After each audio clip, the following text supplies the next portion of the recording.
vous ici. Restez, on va parler bouquins. Je crois pouvoir le dire sans trop me tromper, je suis une littéraire née.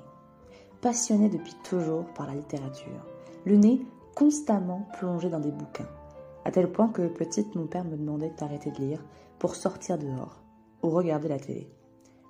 La littérature, c'est une invitation au voyage. C'est remonter le temps ou au contraire découvrir un futur.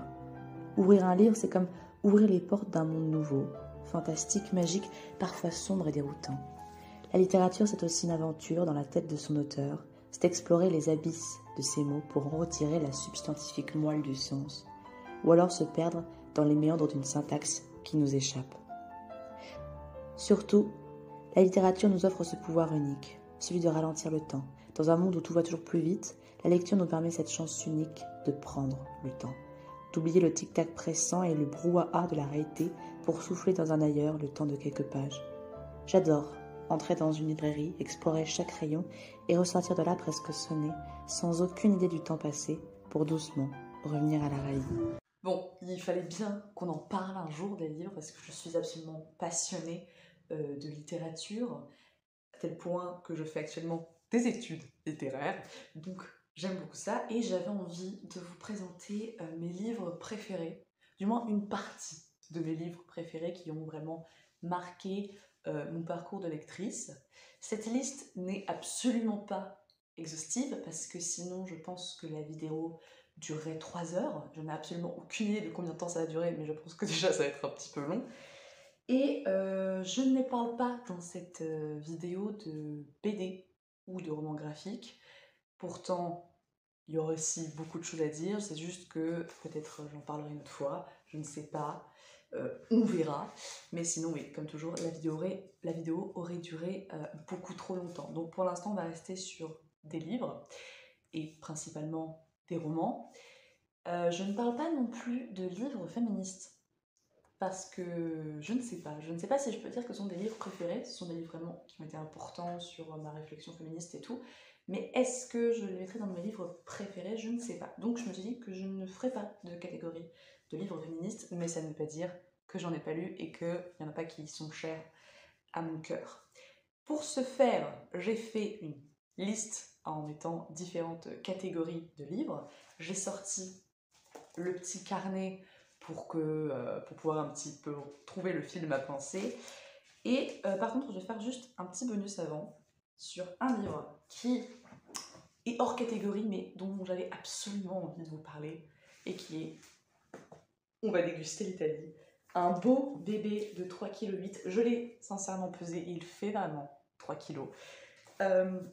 Ça réunit mes deux passions dans la vie, la bouffe, d'autant plus que cette bouffe-là est italienne, et la littérature. Ce qui est génial dans ce livre, c'est qu'en fait on a donc des recettes, juste maté, voilà, c'est très très beau quand même, et on a aussi toute l'histoire de l'Italie à travers ces recettes, donc l'histoire des soupes, des pizzas italiennes, on a des cartes avec les différents pains, les différentes pâtisseries de Noël, les différentes pâtisseries de Pâques, les différents fromages. J'ai absolument une immense carte avec tous les fromages d'Italie. Donc voilà, c'est une véritable encyclopédie de la bouffe italienne.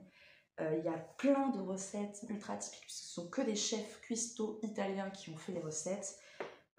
Vraiment, et à chaque fois on a une petite histoire. On a aussi la pop culture de la bouffe, enfin c'est incroyable, tous les produits typiques d'Italie comme la pistache, le citron. Donc c'est une vraie bible de la nourriture italienne. Et en fait dans cette version là il existe aussi, on va déguster la France, on va déguster Paris et on va déguster tout court, voilà. C'est une belle collection, et donc ça je me disais qu'il fallait quand même que je vous en parle un petit peu parce que franchement, mais ce livre, et ça se déguste. Moi, j'ai mis 6 mois à le lire, je lisais 1 ou 2 pages tous les soirs, pendant 6 mois environ. Et franchement, mais c'est un régal. Mauvais jeu de mots, mais voilà, je me disais qu'avant de commencer des catégories, il fallait absolument que je vous parle de ce fameux livre. Vous voyez, je l'ai même emmené avec moi à Clermont-Ferrand, alors que franchement, c'est pas le truc le plus léger, mais j'avais besoin parfois de me sentir proche de l'Italie, mais juste d'avoir un beau livre avec moi parce que c'est très important. Et donc on va tout de suite commencer maintenant sur les vraies catégories. Et on commence avec la catégorie classique.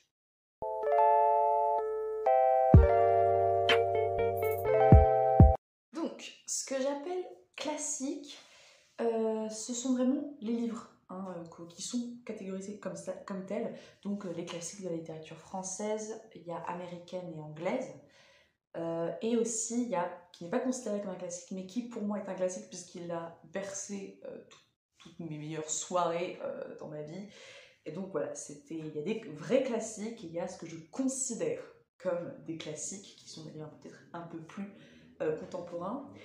Oui, juste aussi une chose, je n'ai pas tous les livres avec moi, hein, je ne suis pas une bibliothèque ambulante, donc certaines fois j'aurai le livre, parfois je n'aurai pas le livre à vous montrer, mais en même temps le titre suffira pour vous donner une idée. Voilà, donc on commence, je pense, avec le livre qui m'a fait débuter cet amour de la littérature et qui est Cyrano de Bergerac d'Edmond Rostand. Déjà regardé cette magnifique collection qui m'a été offerte par une amie à Noël, il y a quelques Noëls de ça, qui est donc une très très belle version. Donc quand vous aimez un livre et que vous avez une très belle version, c'est encore plus formidable. Mais sinon j'ai aussi la version folio au collège que j'ai plutôt saignée. Alors pourquoi Cyrano de Bergerac, me direz-vous? Je pense que ça a été en fait le livre qui m'a fait entrer dans la vraie littérature. J'ai lu ce livre quand j'étais en CM1, CM2, quelque chose comme ça, parce que c'était ma sœur qui devait le lire pour le collège. Et en fait, la couverture m'avait beaucoup intriguée, parce que c'était une couverture où on voyait une caricature de Cyrano de Bergerac avec son très long nez. Et donc, il faut savoir que beaucoup des livres que j'ai aimés, je les ai lus parce qu'ils avaient une belle couverture. Voilà. Donc on peut m'avoir très facilement comme ça, mais cette couverture, elle m'intriguait beaucoup. Je trouvais que le personnage dessus était très drôle. Et donc je me suis dit, ben, je vais lire ce livre. Et j'ai donc lu ça vers 8-9 ans. Je n'ai pas tout compris, mais par contre j'étais absolument fascinée. J'ai trouvé que le personnage de Cyrano de Bergerac était un personnage que j'avais envie d'être. Il était éloquent, il savait se battre, donc c'était assez manier l'épée comme ça avec beaucoup de subtilité. Il avait quelque chose de très extravagant et en fait ça m'a absolument plu. J'ai pas tout compris les mots, mais j'ai saisi cette beauté-là des mots.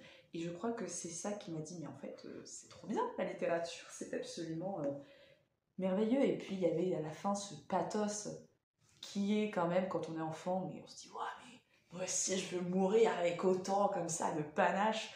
C'est vraiment très véritable et tout. Il y a vraiment encore des tirades d'amour qui me hantent, tellement elles sont merveilleuses.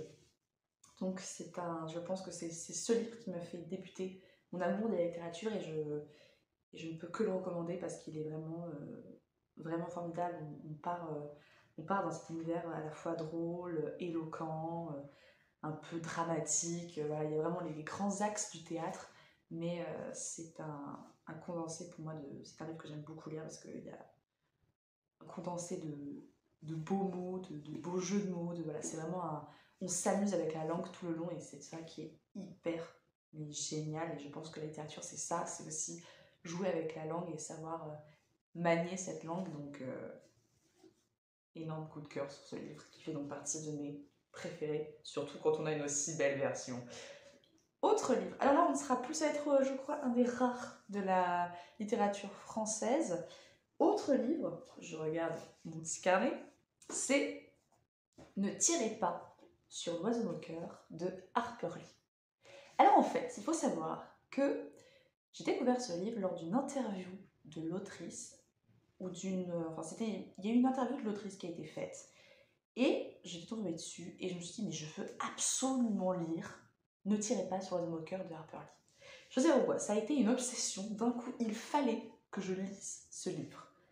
Et très honnêtement, quand je l'ai lu pour la première fois, je ne sais pas trop si je l'aimais, et j'ai été très mitigée, parce que je pense que vu que j'en ai fait une montagne, j'étais absolument folle de vouloir lire ce livre. J'ai été un peu... voilà, je ne sais pas trop quoi y penser, mais en le relisant, en fait, je me suis dit, mais si, j'adore ce livre. J'aime beaucoup les livres qui sont une fresque historique d'une période de l'histoire, donc. Et ici, on est en fait dans l'Alabama des années 30. Et on suit l'histoire de la famille Finch, dont le père Atticus Finch est un avocat. Et en fait, cet avocat va devoir défendre un noir qui est soupçonné d'avoir violé quelqu'un. Et en fait, et d'avoir violé bien sûr une blanche, parce que sinon, ça aurait été pas assez drôle. Et donc, on est voilà, en pleine ségrégation. Et en fait, on suit l'histoire à travers le regard de Scout, qui est la fille de Atticus Finch, donc une petite fille qui doit à peu près avoir 5-6 ans. Et en fait, ce qui est très très sympa dans ce livre, c'est que elle a un regard à la fois naïf, mais très aiguisé sur la société qui se passe, et justement sur cette histoire de ségrégation, puisque ses parents ne l'ont pas du tout élevée comme ça. Et on suit en fait voilà, toute cette histoire de cette petite fille qui se rend compte un peu de cette société qui ne va pas, qui n'est pas logique et qui est très violente, puisque justement son père, en défendant un noir, va être très mal vu par le reste du village, va être un peu rejeté par le reste du village. Et il y a aussi son frère qui est un peu plus grand, donc elle essaie de suivre dans ses préceptes, là, parce que son grand frère, lui, est en mode début de l'adolescence, donc il y a quelque chose qui se brise dans leur complicité d'enfant. Donc c'est vraiment, en fait, c'est pour elle vraiment on est à un moment, un temps fort de sa vie où elle découvre et elle prend conscience de beaucoup de choses. Et elle a voilà, un regard très aiguisé et c'est absolument fabuleux parce qu'on a ce sentiment de justice qui, je pense, est particulièrement humain et qui, à travers voilà, quelque chose de peut-être assez, voilà, un regard naïf, un peu drôle, traite d'un sujet vraiment sérieux et le traite avec beaucoup de justesse, de finesse et donc j'adore ce livre et j'aime beaucoup, beaucoup les livres qui sont voilà, représentatifs d'une société à une époque donnée et surtout d'une société particulièrement injuste, puisque raciste en l'occurrence. Donc ne tirez pas sur la zone au cœur, c'est vraiment un livre que j'aime relire et c'est ça qui fait, je pense, qu'on aime un livre et que c'est un livre qu'on peut considérer comme favori, comme préféré, c'est qu'on a envie de le lire, on a envie de l'avoir avec nous. Et je sais qu'une fois, je l'ai prêté à une amie et ma plus grande peur, c'était qu'elle ne me le rende pas parce que j'aime tellement ce livre que je ne voulais pas qu'il sorte de ma vie. Et donc, il est absolument fascinant. Et empreint, voilà, je pense que... En plus, moi, j'ai fait des études de droit. Et je pense que, voilà, avec ce sentiment de justice-là qui en émane, c'est formidable. Maintenant, on va parler de livres que je ne possède pas physiquement, pas ici, mais que j'aime beaucoup. Et on va parler d'un livre des Sœurs Brontë, celui de Jane Austen. Pas du tout. Faut que ça. Maintenant, on va passer en littérature anglaise avec un livre de Charlotte Brontë, Jane Eyre. Alors, Jane Eyre, il faut savoir qu'on me l'a très mal vendu. Et donc, pendant très longtemps, je n'ai pas voulu lire Jane Eyre parce que on m'a présenté ça comme une espèce d'histoire romantique un peu niaiseuse. Et là, je me suis dit, ben non, c'est pas du tout mon délire dans les livres. Vous voyez que je ne lis pas beaucoup d'histoires d'amour. Mais en fait, ce n'est pas du tout ça, Jane Eyre. Ça m'a été très très mal vendu. Et puis un jour, je me suis dit, quand même, on va sortir de ces préjugés, on va lire Jane Eyre. Et en fait, c'est l'histoire, donc, Jane Eyre, bizarrement, qui est une jeune femme qui est un peu condamnée à l'indépendance et au fait de devoir se débrouiller seule, puisque c'est une jeune femme qui va être institutrice dans la maison d'un noble, dont elle va tomber amoureuse. Mais en fait, c'est pas vraiment l'histoire d'amour, moi, qui je trouve qui est le plus important dans ce livre-là, parce que oui, il y a une véritable histoire d'amour, et parce que elle va être contrainte de quitter le lieu, puis finalement ils vont se retrouver et vivre leur amour. Mais ce qui est vraiment intéressant, c'est cette histoire, ce destin de femme indépendante, qui est contrainte voilà, de devoir faire sa vie sans l'aide des hommes, avec une totale indépendance. Et on suit ce personnage qui pourrait vraiment tomber dans la complainte et se dire, pour l'époque, parce que c'est quand même un livre qui est donc de l'époque, oui, victorienne, donc déjà c'est une époque où vraiment les femmes, niveau indépendance, c'est pas le meilleur, mais qui arrive avec beaucoup de force finalement. Elle aurait pu totalement se laisser abattre et donc choisir la facilité en se mariant directement et en ayant cette vie comme ça facile sous le joug d'un mari, ce qu'elle ne fait pas du tout. Elle choisit toujours d'avoir le destin sur sa vie, de partir même quand la solution de partir n'est pas la plus simple, de rester avec des gens quand c'est parce que finalement l'homme dont elle tombe amoureuse va devenir aveugle dans un accident d'incendie de sa propre maison, et quand elle revient auprès de lui, on pourrait dire qu'elle n'a pas du tout envie de faire la boniche auprès de cet homme qui a besoin qui ne la reconnaît plus, qui ne sait plus qui elle est et qui est tellement dans sa douleur du handicap qu'il ne la calcule pas vraiment, ce qui est plutôt normal, et elle reste auprès de lui, peut-être par amour, mais surtout parce qu'en fait, voilà, elle agit toujours avec justesse, en sachant ce qu'elle doit faire, et Jane Eyre est pour ça un personnage, je trouve, extrêmement fort, extrêmement juste, et qui a cette indépendance, cette débrouillardise, cette émancipation finalement, dans cette époque victorienne qui n'est pas très simple. Et vraiment, voilà, toujours pareil, quand même, ce que j'aime beaucoup, donc c'est cette histoire de femme, et à la fois le contexte historique, parce que l'époque victorienne est une époque un peu fascinante, voilà, un peu so British, que j'affectionne particulièrement. Et c'est vrai que en plus, il y a eu un truc de défi dans ce livre, parce que je vous dis, on me l'a très mal vendu, et finalement, j'ai absolument adoré ce livre, et j'en ai lu d'autres des Sœurs Brontë, et c'était tous assez fascinants. Les Hauts du Hurlevent ne font pas partie peut-être de mes livres préférés, mais les Hauts du Hurlevent aussi, c'est quand même quelque chose d'assez...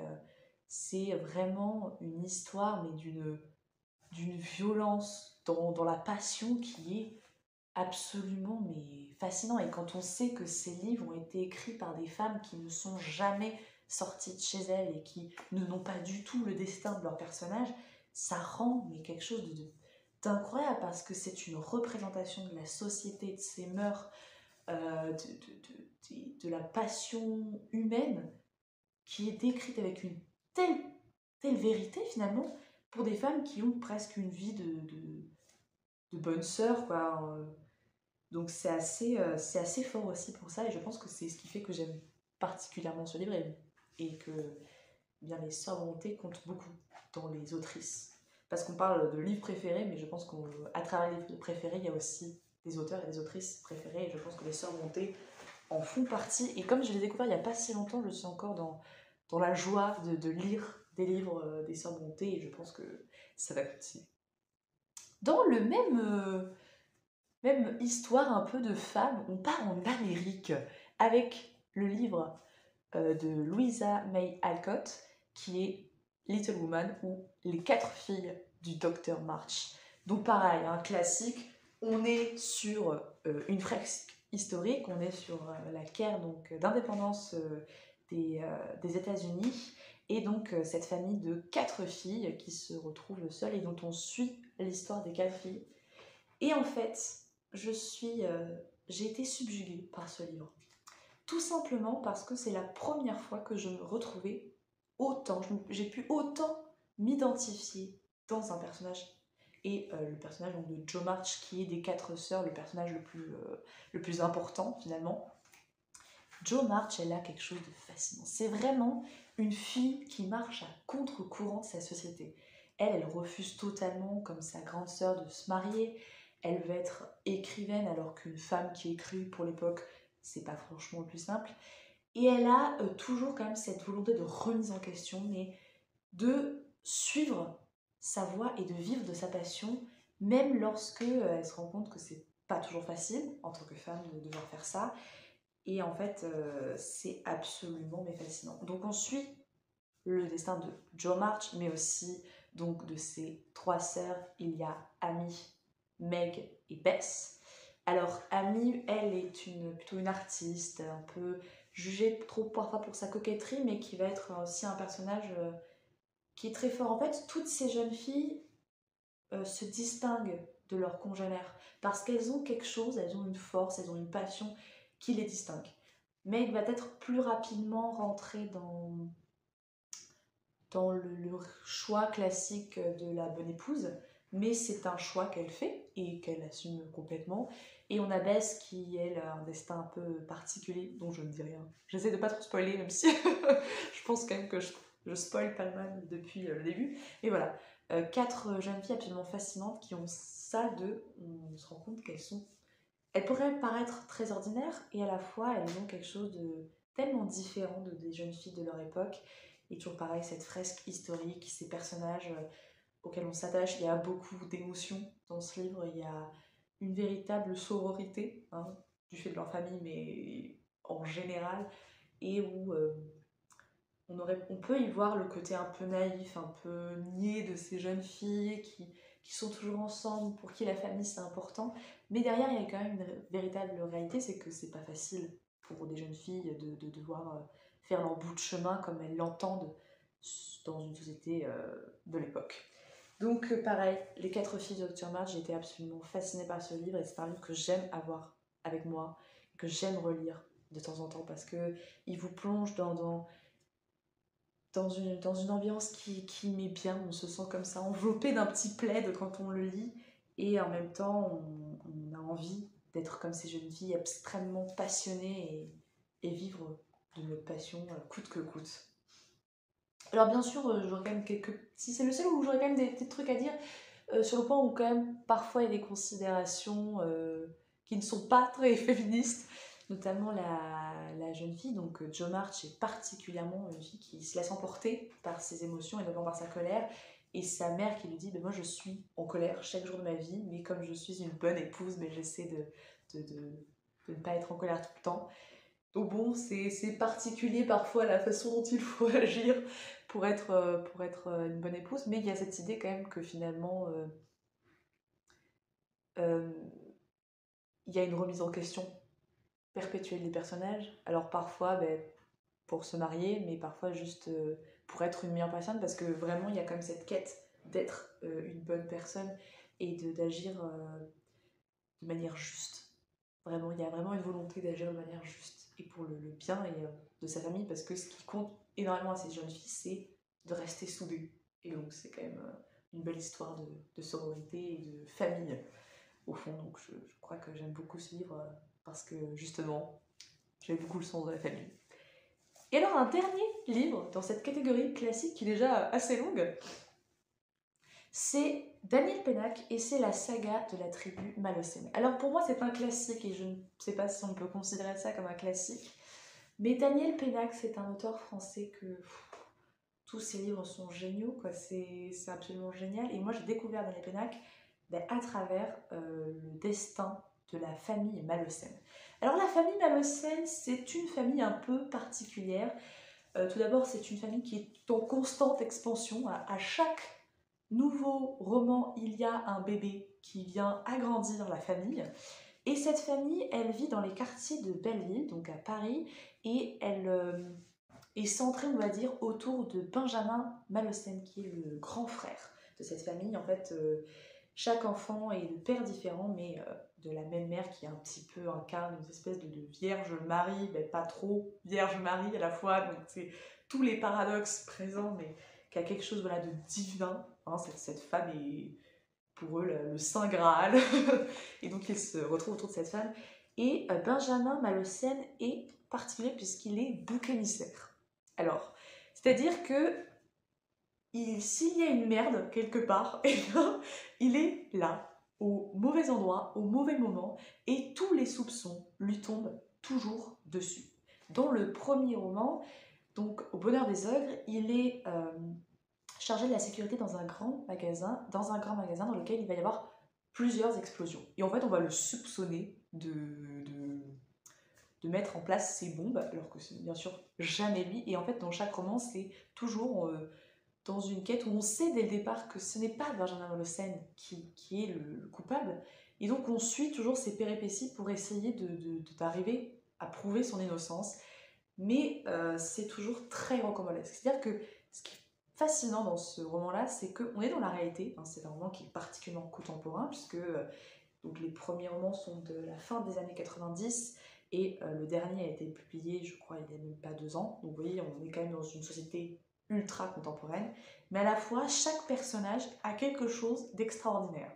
Ils semblent être dépeints comme des gens banals, des gens normaux, mais en fait, ils ont tous quelque chose qui les rend complètement fous, complètement romanesques, et on suit ces aventures-là de chaque membre. Alors, chaque tomes, il y a à peu près 9 tomes, et un peu plus axé sur un membre de la famille, mais c'est quand même toujours Benjamin qui est au centre. Et c'est vraiment mais, absolument délicieux parce que Daniel Pennac, à travers ses personnages, pose un regard très, très aiguisé, très satirique et ironique de notre société, donc on rit beaucoup et à la fois on se dit il y a quelque chose de plus vrai. Et puis il a un langage à la fois extrêmement éloquent, où on a une véritable éloge de la littérature, c'est très, très bien écrit, et il a à la fois un langage très cru, parce que il y a très souvent donc, des gens qui meurent, voilà, le premier c'est des explosions, et on nous décrit bien comment les personnages qui ont subi le bombardement sont après leur mort, ou parfois aussi la vision de l'amour, qui est parfois très crue parce que vraiment pris sous l'angle des ébats sexuels, mais en fait sans que ce soit érotique ni rien, attention, on n'est pas dans un truc pornographique, mais voilà, c'est toujours... on, a à la fois, on est dans cette balance entre d'un côté c'est très littéraire, c'est très bien écrit, il y a c'est ce côté des personnages rocambolesques, et de l'autre un côté beaucoup plus cru, beaucoup plus vrai sur on est dans une réalité quand même, et on a des personnages qui sont humains et qui sont pleins de défauts, mais en même temps c'est ça qui font qu'on les aime, parce que si c'était trop éloigné de nous, peut-être qu'on les aimerait pas autant. Et donc voilà, la saga Malocène, ça a fait mes meilleures soirées, mais c'est des livres que j'adore lire et relire. Quand je ne sais pas quoi lire, je lis tous les livres de la saga Malocène. Ce qui est sympa, c'est qu'au moins quand vous en commencez un, vous ne pouvez pas vous arrêter, vous êtes obligé de continuer jusqu'à la fin, et ça vous fait au moins pendant plusieurs semaines, vous êtes obligé de suivre cette famille qui devient en fait un peu la nôtre. Et franchement, mais Daniel Pennac a écrit plein d'autres livres, pas du tout en rapport avec d'autres styles, hein. Il a écrit notamment Mon frère, qui est aussi qui parle très bien de sa relation avec son frère, comme on s'en doute. Mais en fait, à chaque fois, ce qu'on ressent dans ses livres, c'est son amour des mots, son amour de la lecture et de la littérature. Donc quand on aime lire et quand on aime la littérature, on ne peut que se retrouver dans cet amour-là. Et donc je vous conseille fortement. Ça fait partie des livres que j'aime beaucoup, donc là c'est pas un, c'est plusieurs. Mais bien sûr, on a toujours notre petit chouchou, et je crois que mon petit chouchou, ça serait quand même le 3e tome, qui est La Petite Marchande de prose, parce que justement là on est dans, je crois, la quintessence du bouc émissaire et de passion livresque. Donc c'est absolument merveilleux. Alors on en a fini pour cette catégorie qui est un petit peu longue, et on passe à la seconde catégorie qui va être...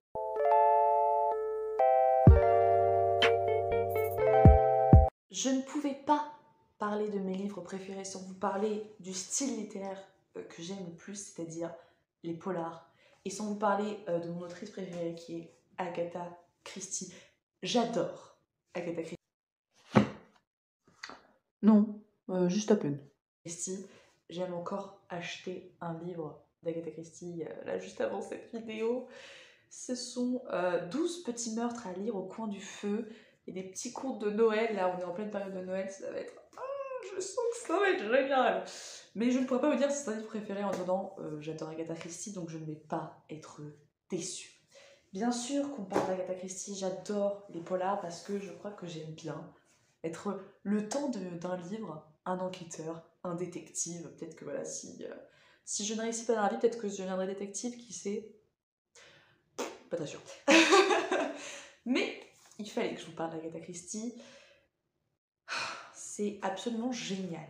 Tout d'abord parce qu'elle nous peint une société bourgeoise britannique de l'avant-guerre, entre deux guerres, qui est absolument délectable, parce qu'en fait il y a beaucoup de fous culs.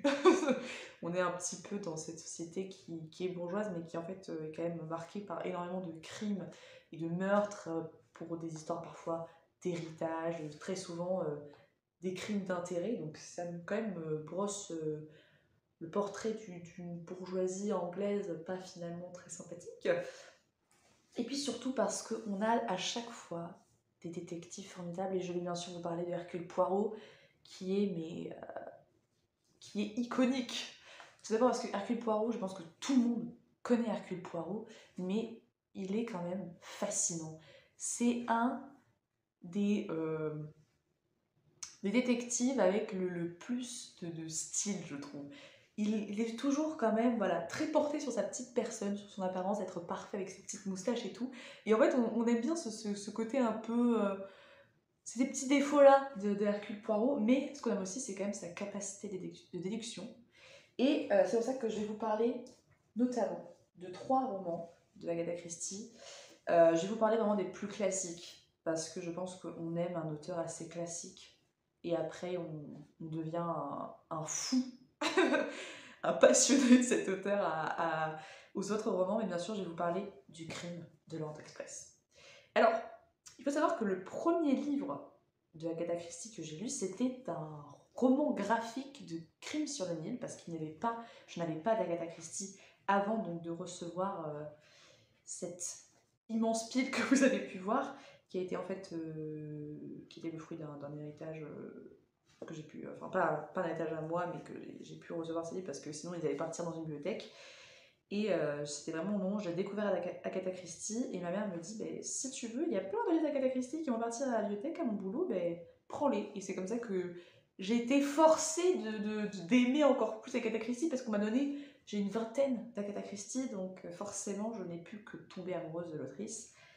Et bien sûr, je vous parlais d'un de ses plus grands classiques, donc Le Crime de l'Orient Express. Vous voyez quand même que le livre est plutôt ancien, on est sur un petit livre jauni qui sent bon la poussière, mais qu'est-ce que je trouve que ça rend...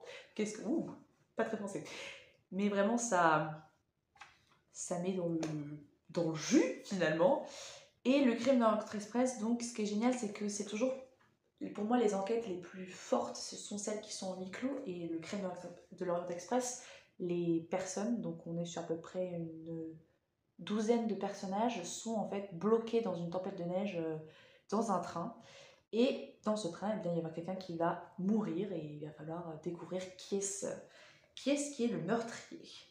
Et en fait, ce qui est génial, c'est qu'à chaque fois, on a toujours nos pronostics. On ne peut pas s'empêcher, quand on lit un Agatha Christie, quand on lit n'importe quel livre policier, faire de nous-mêmes, mener notre propre enquête, et de nous-mêmes faire nos pronostics. Et bien à chaque fois, avec Agatha Christie, on est à côté de la plaque. On pense saisir le truc, et il y a un retournement de situation qui fait qu'on est voué en fait à ne jamais trouver le meurtrier. Et dans Le Crime de l'Orient Express notamment, c'est impossible en fait de deviner. Et même quand on en lit plusieurs, on se dit ouais, on sait qu'il n'y a pas, c'est pas toujours évident. Moi je n'ai jamais réussi à trouver le meurtrier. Une fois j'ai cru être sur la bonne piste, et il y a eu un plot twist. Donc, je n'ai jamais été sur la bonne piste, malheureusement, mais ça ne m'empêche pas de continuer, parce qu'il n'y a aucune frustration. On aime en fait ces surprises. Je pense qu'on lit Agatha Christie aussi pour la surprise, pour quand est-ce qu'elle va réussir à nous retourner la situation. Autre livre d'Agatha Christie dont il faut parler, bien sûr, c'est de 10 petits nègres. Ils étaient 10. Le titre a changé, moi j'ai lancé une version.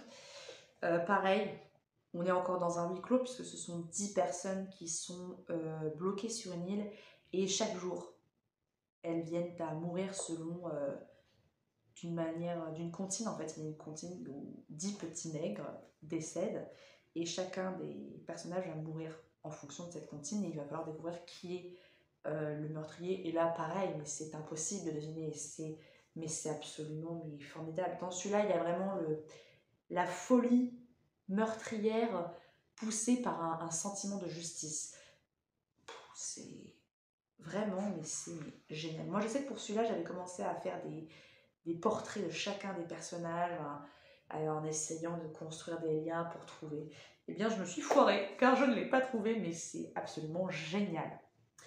Et bien sûr, un autre d'Agatha Christie que j'aime beaucoup, c'est Carte sur table. Je n'ai pas avec moi. Carte sur table, c'est l'enquête parfaite d'Hercule Poirot. Puisque pour Hercule Poirot, l'enquête parfaite, ce serait qu'il y ait des gens qui jouent, donc c'est à la belote, si je ne me trompe pas, parce qu'il y a un mort à la belote. Enfin, c'est une personne qui joue le mort à chacun des tours. Et au moment où bien, le mort doit jouer, et bien en fait il s'avère qu'il est vraiment mort, il est vraiment décédé, et c'est cette enquête auprès des 5 autres joueurs qui étaient là ce soir-là, dont Hercule Poirot, pour essayer de deviner qui a tué le mort pendant qu'il faisait le mort. Et dans ce roman-là, ce qui est absolument génial, c'est que Agatha Christie commence par un petit avertissement, et elle nous dit mes romans sont un peu souvent perçus comme des courses hippiques, où chacun va essayer de miser sur le bon cheval. Et là, elle nous dit, dans celui-là, ne cherchez pas, vous n'y arriverez pas. Donc laissez-vous porter par l'histoire, parce que dans tous les cas, j'arriverai à vous retourner le cerveau et à faire en sorte que vous ne trouverez pas le vrai meurtrier. Et elle a bien raison, parce que c'est... À un moment, en fait, on a toujours l'impression de toucher du doigt la solution, et en fait, c'est impossible. Mais je crois que c'est ce truc-là d'être toujours surpris qui font que j'adore Agatha Christie et que j'en lis encore, parce que j'en ai acheté des nouveaux. Même si je vous avoue qu'aujourd'hui, c'est de plus en plus compliqué, parce que j'en ai lu beaucoup. Hein. Je pense que j'en suis avec plus d'une trentaine de livres, et je ne sais pas combien elle en a écrit, mais on doit s'approcher d'un chiffre comme ça, savoir que quand même Agatha Christie a été quand même a eu une célérité dans ses romans. Elle pouvait écrire en un week-end des romans policiers, et quand on sait l'intrigue, à quel point c'est noué, c'est ficelé, c'est bien mené, on peut se dire quand même que c'est un génie du polar et du policier. Donc cette femme ne cessera jamais de me surprendre. C'est ça que je veux. Et donc bien sûr, en policier, il fallait aussi que je vous parle du second, pour moi, plus grand écrivain de polar British, sorry. Eh bien, c'est notre cher ami Arthur Conan Doyle avec Sherlock Holmes, bien évidemment. Alors là, déjà, on se retrouve dans cette ambiance londonienne de l'époque victorienne, avec cette espèce de... Tout est toujours plongé dans le brouillard, quelque chose de sombre, c'est très chouette pour ça. Et par contre, c'est pas du tout comme Agatha Christie. Le détective, donc Sherlock Holmes, c'est quand même quelqu'un où on se dit, ok, il y a une force de déduction, une science de l'observation, mais bon, sa capacité de déduction relève presque d'un super pouvoir. Il y a quelque chose quand même de irréaliste avec Holmes, mais c'est ça qui fait qu'on l'aime, parce que lui aussi, c'est encore un personnage qui pourrait... qui doucement apparaît comme quelqu'un qu'on pourrait croiser dans la vie de tous les jours, mais qui est quand même particulièrement en décalé avec sa société, quoi. Qui est un petit peu un espèce d'ermite, étrange, avec ses petites manies, ses petites façons de faire, et où en fait on a l'impression que Watson, c'est le seul qui est en mesure de le comprendre et qui est le seul qui rentre dans l'univers de Holmes. Mais donc c'est absolument génial. Et bien sûr, je vais vous parler du chien de Baskerville. Alors oui, j'ai la version anglaise. J'avais lu la version française, comme tout le monde, au collège. Mais j'ai eu envie de l'acheter en version anglaise. Alors c'est pas très facile à lire, je sais vous, parce qu'on est quand même sur un, un discours de la bourgeoisie anglaise. Donc c'est pas de l'anglais comme je pense de tous les jours, du langage courant.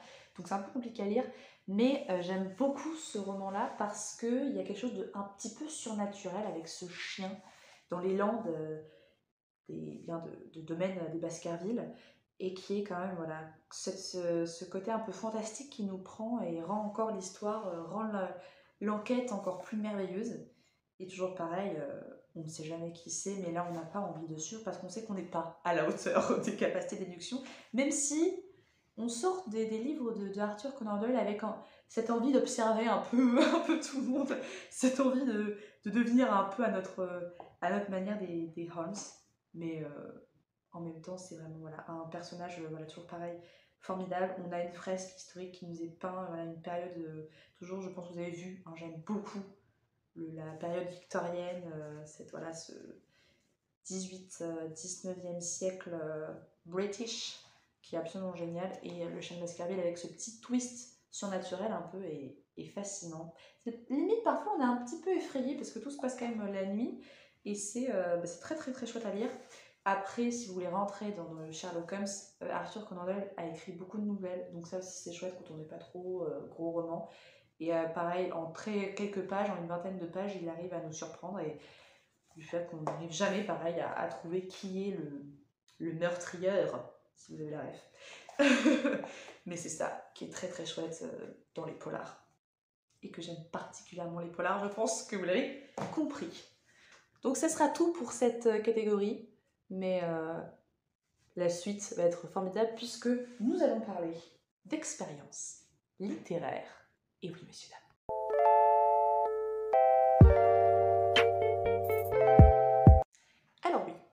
expérience littéraire. Parce que je pense que quand on commence vraiment à aimer la littérature, on est toujours amené à lire certains ouvrages qui nous déroutent un petit peu, ou qui sont inclassables, et qui à la fois en fait quand même continuent à, à générer cet amour de la littérature. Et donc dans Expérience, etc., c'est tous ces livres voilà, où la première fois que je les ai lus, j'ai été absolument déroutée parce que c'est une manière d'écrire, c'est une manière de raconter qui est totalement différente. Et vraiment, là, dans l'expérience littéraire, on va commencer par une autrice que j'ai découverte il y a très peu de temps, puisque ça fait même moins d'un mois que je crois que j'ai découvert cette autrice, qui est Babouillec. Alors à vrai dire, je ne sais pas qui c'est, et en même temps, c'est pas une personne trop connue, mais franchement, c'est quelqu'un d'absolument remarquable. Babouillec, c'est le nom d'autrice de Hélène Nicolas, qui est en fait une personne atteinte de troubles du spectre autistique et qui ne communique pas par la parole. C'est-à-dire qu'elle n'a jamais parlé, elle ne verbalise pas les choses, mais elle a commencé à communiquer avec le reste du monde à peu près quand elle avait 15-20 ans, et à travers un petit alphabet en carton, où en fait elle place les lettres, et en fait on lit ce qu'elle a à dire, et c'est à ce moment-là où je pense que sa mère s'est rendue compte de la capacité d'éloquence et les facultés d'écrivaine de sa fille, puisqu'ensuite, quand elle a enfin pu trouver un moyen de communication avec le reste du monde, Babouillec a écrit plusieurs ouvrages. Alors moi, j'ai Voyage au centre d'un cerveau autiste. Celui-là, je ne l'ai pas lu. Moi, j'ai lu Algorithme éponyme, qui est un recueil de trois discours. On n'est pas vraiment sur des contes, hein. On n'est pas... Là, c'est vraiment plus une forme de témoignage, où vraiment, c'est fascinant parce que, pour moi, c'est une forme de poésie. C'est très compliqué à lire parce qu'elle a un vocabulaire, mais c'est-à-dire qu'il faudrait avoir l'encyclo à côté de soi dès qu'on lit un de ses livres, tellement elle a des mots qui sont tellement peu utilisés qu'on ne les connaît pas. Mais alors, c'est fascinant parce que elle nous plonge en fait vraiment dans son univers. Et donc quand on dans l'univers d'une personne autiste, le fonctionnement bien sûr de son cerveau, le mécanisme n'est pas le même, ce qui est normal, mais ce qui est absolument génial, c'est qu'en même temps, elle pose un regard sur la société qui, euh, qui est mais hyper aiguisé, qui est hyper juste et vrai, et on peut se retrouver, mine de rien, parce qu'en fait, finalement, oui, c'est une personne qui est en situation de handicap, mais en même temps, on peut s'identifier sur certains points, se retrouver sur certaines manières de vision des choses qu'elle a. Et vraiment, pour ça, vous voyez que c'est impressionnant. Moi, en fait, je crois que c'est de la poésie autiste, c'est absolument lyrique, c'est, euh, c'est d'une justesse, d'une observation très très vraie, et à la fois on rentre un peu dans le cerveau d'une personne en situation de trouble du spectre autistique, et c'est aussi très intéressant pour ça, pour voir la vision du monde, et comment parfois c'est compliqué de se sentir inclus, d'entrer en interaction avec un monde pour lequel elle n'a pas les clés. En fait, on est tous les deux on est tous en fait dans un univers différent, puisqu'on a chacun des clés, on n'a pas les mêmes serrures, si je peux m'exprimer cette métaphore. Et vraiment, pour ça, Babouillec, c'est absolument mais fascinant, vraiment. Donc c'est pas facile à lire, mais par contre, c'est d'une éloquence rare, et ça nous plonge dans un univers je pense que la littérature, c'est ça aussi, c'est de plonger dans l'univers de quelqu'un d'autre. Et là, on est totalement déboussolé. Il ne faut pas chercher à trouver ses repères, il faut juste se laisser porter par ce qui est dit, et suivre Babouillec comme guide tout le long de l'ouvrage.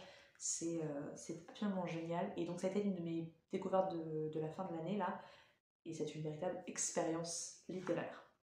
Autre expérience littéraire, c'est Voyage dans la Lune de Cyrano de Bergerac. Oui, Cyrano de Bergerac n'est pas qu'un personnage de théâtre, c'est une vraie personne qui a véritablement existé, donc à peu près au 15e, 16e siècle, si je ne dis pas de bêtises. Et en fait, Voyage dans la Lune, comme son titre l'indique, c'est lorsque Cyrano de Bergerac est amené à partir sur la Lune et à découvrir la vie de la population qui vit sur la Lune. Et alors, mais pour moi, c'est les prémices de la science-fiction. On est au XVe siècle, mais alors, il nous dépeint un monde, mais complètement fou. C'est incroyable. C'est-à-dire qu'il y a une imagination là-dedans qui est absolument folle. Par exemple, les personnages se déplacent à quatre pattes. Ils se déplacent aussi à dos de nuages. Ils mangent en respirant les odeurs. Donc en fait, c'est mais complètement fou, loufoque. Mais ce qui est génial, c'est que c'est avec cet imaginaire et cette description qui est typique du XVe siècle. C'est-à-dire qu'on n'est pas... nous, notre science-fiction, elle porte soit sur des dystopies un peu rétro-futuristes. Là, le futur est même pas... Il n'y a pas ce côté robotique, mécanique, tout ça. On reste dans l'homme, nature... mais avec voilà, donc cet imaginaire du XVe siècle, mais c'est un monde complètement loufoque. Et je crois que c'est une expérience littéraire de se plonger dans la science-fiction du XVe siècle. C'est quand même quelque chose d'assez incroyable, et je ne sais pas s'il y a eu d'autres auteurs qui ont fait ça à son époque, mais c'est quand même un truc de fou. Pareil, Cyrano de Bergerac qui est quand même, voilà, à travers cette société inventée, il y a toujours un regard très satirique, mais c'est drôle, c'est plein d'imagination, et vraiment, on est totalement mais déboussolé et on se dit mais putain le mec a inventé un truc parce que autant aujourd'hui aller sur la lune quand l'homme a commencé dans les années 60 voilà, à se dire bon ça peut être possible, on avait cette prouesse scientifique là. Mais à l'époque, aller sur la Lune, c'était même pas envisageable. La vision de l'astronomie n'était pas du tout la même qu'aujourd'hui. Je pense pas qu'à l'époque, les gens se sont dit on pourrait aller sur la Lune. Je pense que quand Cyrano de Bergerac a sorti son livre, on se dit mais mec, t'arrives d'où on va aller sur la Lune, on est très bien sur Terre, qu'est-ce qu'on foutrait sur la Lune, on n'a rien à foutre. Mais alors, mais pour ça, je trouve que c'est une vraie expérience de littérature, mais c'est génial à lire. Pareil, hein, c'est un langage de l'époque avec donc un discours un peu d'ancien français parfois, donc ça peut, pareil, être un peu compliqué à lire, mais c'est hyper délectable, quoi. C'est un truc...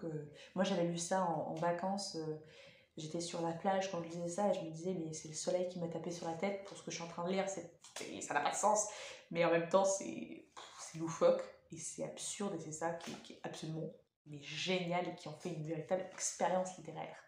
Et bien sûr, je ne pouvais pas parler d'expérience littéraire sans vous parler de littérature absurde et de théâtre de l'absurde, et de vous parler de Ionesco. Alors j'aurais pu en parler en classique, mais je trouve qu'en fait, la littérature de l'absurde, c'est quand même quelque chose d'assez... c'est une expérience littéraire aussi en soi.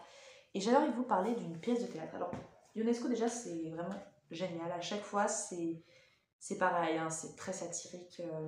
Ça, ça dénonce bien les travers de la société. Donc moi là j'ai juste un petit recueil de contes, je n'ai pas avec moi le Roi Semeur de Ionesco, car c'est le livre dont j'ai envie de vous parler. Donc le Roi Semeur de Ionesco, c'est une pièce de théâtre qui a été écrite dans les années 60, et en fait, tout est dit dans le titre. Le roi va mourir.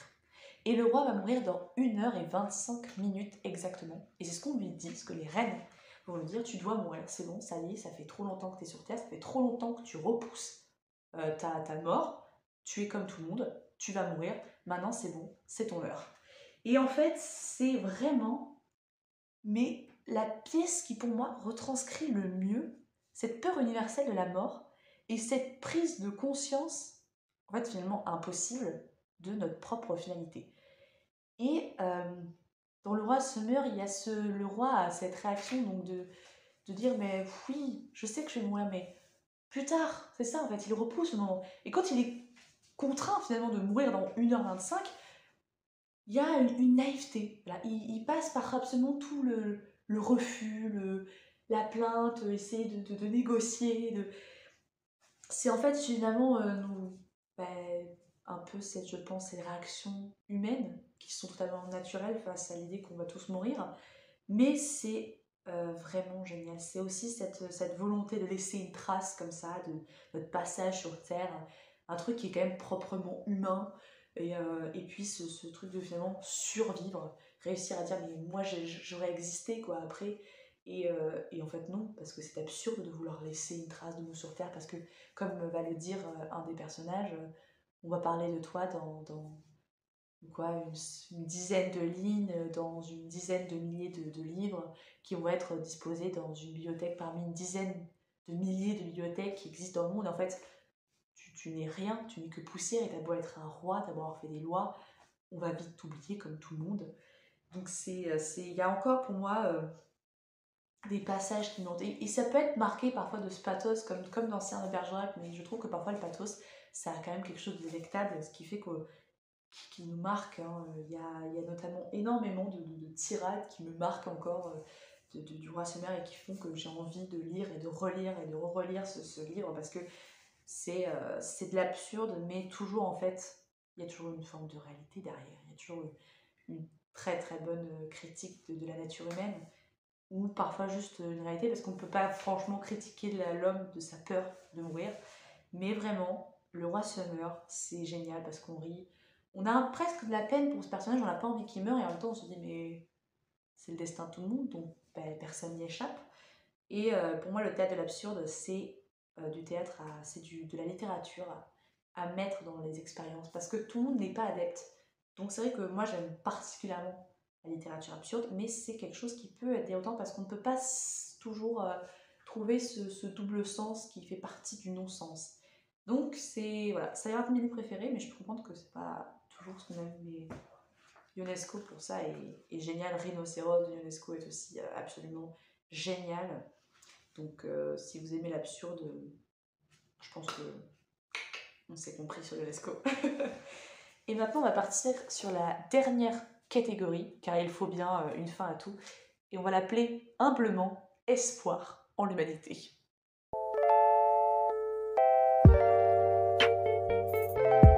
Oui, rien que ça, espoir en l'humanité.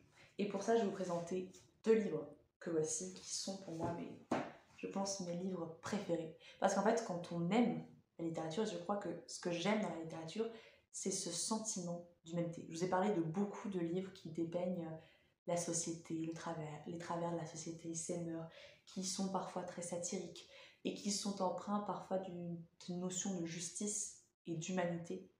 Et ce que j'aime particulièrement dans la littérature, c'est ça. C'est ce sentiment d'appartenance à l'humanité et cette poésie qu'il y a dans l'être humain. Et pour ça, j'avais envie de vous parler du livre Le Cercle des poètes disparus. Beaucoup vont dire « Attendez, mais c'est pas un film à la base !» Non, messieurs, dames. À l'origine, c'est un livre écrit par N.H. Kleinbaum. J'espère que je ne dis pas mal son nom. C'est, je crois, la première fois que j'énonce le titre de l'auteur pour vous dire. Alors bien sûr, si vous avez vu le film, ben, il est tellement bien retranscrit que vous ne pouvez pas être déçu par le livre. C'est vrai que quand on regarde, soit si on regarde le film parfois en premier, on a tendance à le préférer au livre, ou soit si on a lu les livres en premier, on a tendance à préférer les livres au film. Mais là en fait, mais c'est tellement bien retranscrit, le film reprend exactement le livre que ben, c'est pas du tout dérangeant, c'est super bien. Et en fait, moi j'aime déjà, c'est un de mes films préférés, Le Cercle des poètes disparus. Et quand j'ai découvert que c'était un livre à l'origine, je me suis dit, mais il faut que je le lise. Comment j'avais pu passer autant de temps sans en avoir lu? Et donc, le Cercle des poètes disparus, ça raconte l'histoire d'un groupe de jeunes adolescents qui sont étudiants dans un lycée de Welton, le collège de Welton, qui est un collège aux valeurs particulièrement rétrogrades, puisqu'on nous enseigne voilà, honneur, je crois qu'il y a rigueur, voilà. C'est quand même quelque chose, voilà. On est dans les années 60 de l'Amérique, mais ces gens-là vivent encore dans des valeurs qui étaient dans les années 1800, enfin, voilà. Ils sont quand même totalement en décalage avec leur vie. Mais par contre, c'est un lycée de l'excellence. Et quand ils sortent de là, ben en fait, tous ces jeunes sont donc tous des filles de riches. Hein. Donc en fait, leur destin est déjà tracé. Ils vont devenir avocats, banquiers, médecins. Ils savent en fait qu'ils ne choisissent pas leur destin. C'est leurs parents qui ont choisi pour eux, et ben, ils vivent leur destin. Et en fait, En cette rentrée donc, de Welton, au collège de Welton, il va y avoir un nouveau professeur de littérature qui est Monsieur Keating, interprété par Robin Williams dans le film. Robin Williams, déjà formidable acteur, donc bon, il incarne extrêmement bien Monsieur Keating. Et Monsieur Keating va leur faire découvrir une autre façon déjà d'enseigner et une autre façon de, je pense, de prendre le pouvoir de sa vie. Parce que Monsieur Keating leur fait vraiment va leur sortir de leur zone de confort. Il va leur faire lire des livres totalement différents. Il va leur enseigner des manières de voir la vie différemment. Et son but en fait à Monsieur Keating, c'est pas de rentrer dans ces valeurs comme ça, là, de rigueur, de travail, c'est de leur dire on a toujours décidé pour vous, mais est-ce que peut-être que le destin de votre vie, c'est pas celui que vous voulez? Peut-être que il est en train, en fait, il est en train de leur dire vous avez le pouvoir sur votre vie et vous pouvez choisir de faire ce que vous voulez dans votre vie. Vous pouvez choisir votre futur. Et lui, il va le faire à travers une découverte et un apprentissage de la liberté, de l'anticonformisme, un petit peu de trouver le sens de la vie. Et lui, il le fait à travers la littérature, parce que pour lui, ben, on écrit et on lit de la poésie parce qu'on fait partie de la nature humaine. Et c'est absolument, c'est une ode à la littérature, mais je crois qu'avant tout, c'est une ode au fait à la passion et au pouvoir d'aimer ce qu'on veut faire dans la vie. C'est un livre que j'aime beaucoup parce que justement, il donne foi en l'humanité. Euh, il nous fait prendre conscience il y a toujours un cadre qui existe, mais qu'en fait, on peut sortir de ce cadre et ça ne tient qu'à nous en fait de choisir de sortir de ce cadre et que oui ça va déplaire, oui ça peut paraître bizarre, c'est peut-être pas ce qu'avait projeté notre entourage pour nous, mais en fait c'est notre vie, c'est notre façon de la vivre et on est avant tout des êtres humains pétris de passion et en fait on n'est pas juste des machines qui vont devoir être qui faisons ça pour l'honneur ou la gloire, faisons ça d'abord parce qu'on aime et parce qu'on aime soit la littérature, soit n'importe quoi. Et donc ça va être voilà, comment ces jeunes adolescents vont être, alors certains ne vont pas du tout adhérer, d'autres vont être totalement transportés, notamment Newt qui va être un personnage qui va être particulièrement sensible à l'enseignement de M. Keating, et on peut voir aussi les limites de cet enseignement-là, de cet enseignement de l'anticonformisme et d'aller à l'encontre de la volonté parentale. Mais c'est absolument génial quoi. Et quand vous avez envie de quand vous savez plus pourquoi vous aimez lire et quand vous avez un peu peur de ce que vous allez faire dans la vie, lisez ce livre et ça redonne tout de suite espoir.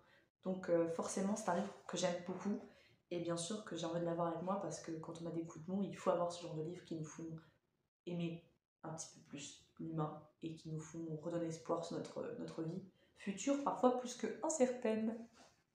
Et donc bien sûr, autre livre qui je pense c'est le numéro 1 et donc forcément je l'ai laissé pour la fin, c'est le journal des écrivains de la liberté. Oui, il est en anglais, je sais. Alors c'est un des premiers livres que j'ai lu en anglais, ça a été un choix de le lire en anglais parce que je voulais le mot exact de ces élèves, puisque c'est une histoire vraie. Et donc rien que le fait de, voilà, juste ça, c'est une histoire vraie, ça vous donne tellement mes foi en l'humanité. Donc oui, j'ai voulu le lire en anglais. Je ne sais pas s'il existe en français. En vrai, je ne l'ai jamais trouvé en français. Mais moi, j'ai voulu le lire en anglais pour avoir le mot de ces étudiants parce que le journal des écrivains de la liberté, les écrivains de la liberté, en fait, ce sont des étudiants de la classe 203, si je ne me trompe pas, oui, c'est ça, de la classe 203. Alors, en fait, tout part de la professeure de français d'anglais, qui s'appelle Erin Gruwell, et qui fait le choix d'aller dans le lycée, alors attendez, je ne me trompe pas, le lycée de Long Beach en Californie. Et ce lycée a quelque chose de particulier, c'est qu'il dispose d'une classe, on va dire, d'inclusion. Parce qu'en fait, Long Beach, c'est un endroit où il y a beaucoup de quartiers et en fait beaucoup de guerres de gangs un peu. On a la guerre entre les latino-américains, entre les afro-américains. Il y a aussi toute la communauté cambodgienne, asiatique. Donc en fait, c'est tous ces jeunes-là, ils viennent tous de ces quartiers-là. Et donc, ils sont en fait en guerre perpétuelle. Parce que c'est une réalité. Hein, il y a vraiment la guerre entre les gangs. Très nombreux d'entre eux sont en fait dans des gangs et donc ne peuvent pas se blairer. Et le lycée de Long Beach a cette classe.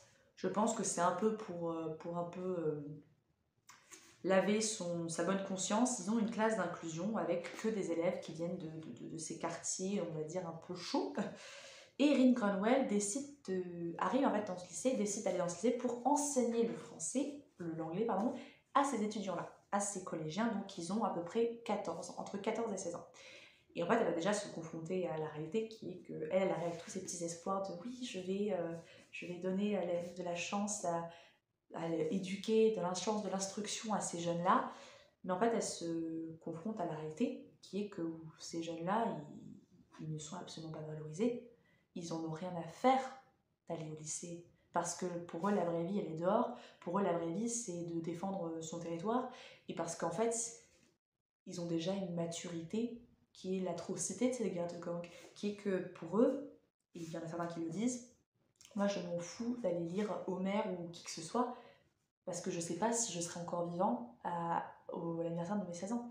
Donc en fait, il y a ces deux catapultages entre ces deux mondes-là qui en fait vont s'apprendre. Et en fait, Erin Grunwald va se dire, mais moi j'ai envie de les valoriser, ces élèves. J'ai envie de leur dire qu'ils valent quelque chose, qu'ils ont les compétences, qu'ils ont les capacités. Et puisque en fait, on leur donne toujours les vieux bouquins, on fait aucune sortie avec eux. En fait, on part du principe que c'est des causes perdues. Elle va leur dire, mais vous n'êtes pas des causes perdues, vous valez quelque chose. Et ça va être à travers l'enseignement de l'Holocauste qu'elle va faire ça, puisque elle va faire ce rapprochement de l'Holocauste et en fait, des clichés racistes qu'ils ont entre eux et qui en fait peuvent conduire à cette même folie meurtrière. Et elle va leur dire, mais vous vous prenez pour des soldats, mais vous allez crever comme tout le monde si vous continuez à réagir comme ça. Et c'est quoi cette histoire d'honneur? Vous allez mourir et tout le monde va vous oublier, c'est ça la réalité. Donc c'est en fait voilà, la capacité d'humanité d'une personne qui a dit, mais en fait ces jeunes-là, ils veulent voler tous quelque chose et tout le monde vaut quelque chose, c'est juste qu'on ne vous donne pas les moyens. Et moi, je veux juste vous aider à trouver les moyens. Et cette femme, elle s'est totalement battue pour ses élèves, et ses élèves ont été en fait d'une reconnaissance folle et aussi d'une humanité folle, parce que même si on leur a toujours... Ils ont été élevés dans ce truc-là des guerres de gangs, ça reste des étudiants qui ont toutes leurs chances, qui sont intelligents comme tous les autres étudiants et qui peuvent faire des grandes choses quand on leur donne les moyens. Et donc le journal des écrits en la liberté, c'était un petit carnet qu'elle leur a donné. Elle leur a dit, écrivez, je m'en fous, écrivez n'importe quoi, écrivez de la poésie, écrivez du rap, écrivez juste comme un journal intime, mais écrivez votre vie. Et moi, si vous voulez, je pourrais le lire. Et en fait, ils ont tous joué le jeu. Et c'est en fait, voilà. Et elle s'est dit, mais pourquoi on ne ferait pas un livre de tous ces carnets que vous avez écrits? Donc c'est particulièrement fort. Parce qu'il y en a qui sont même dans une réalité très dure. Il y en a certains qui ont été contraints d'être SDF. Il y en a qui ont vu beaucoup de leurs personnes mourir. Il y en a qui vivent dans le sentiment d'injustice de devoir certains membres de leur famille aller en prison juste parce que ils ont, avec le délit de faciès. Et donc, voilà, c'est très fort. Mais surtout, il y a cette quête de la tolérance. Et à partir du moment en fait, où on essaie de voir en l'autre l'être humain, on a tous notre chance et tous la même valeur, la même humanité. Et donc, franchement, ça, c'est un livre qui vous donne foi en l'humanité. Et d'autant plus que c'est une histoire réelle. Et donc, j'avais envie de vous en parler parce que je crois que c'est le livre que j'aime le plus. Et que je pense qu'on devrait tous lire. Mais si on n'est pas lire en anglais, je peux comprendre que ça soit parfois un peu compliqué. Moi, je me suis donné ce défi aussi de le lire en anglais. Et je l'ai lu peut-être en 2 fois plus de temps que j'aurais lu un livre en français. Mais franchement, c'est du temps. Quand on lit, on accepte ça aussi, c'est de prendre ce temps-là, de prendre ce temps pour entrer dans notre univers. Et si ça peut durer très longtemps, parfois ça en vaut énormément le coup. Voilà. Donc ça sera mes livres préférés. Cette vidéo va être très longue, je pense, mais j'avais très très envie de vous parler des livres qui ont compté pour moi, parce que j'aime lire et que c'est une passion. Et peut-être que j'en ferai d'autres, en vous parlant notamment des BD qui m'ont beaucoup marqué, pourquoi pas. En attendant, je vous souhaite une très bonne fin de vidéo et on se retrouve à très vite pour de nouvelles aventures. Ciao!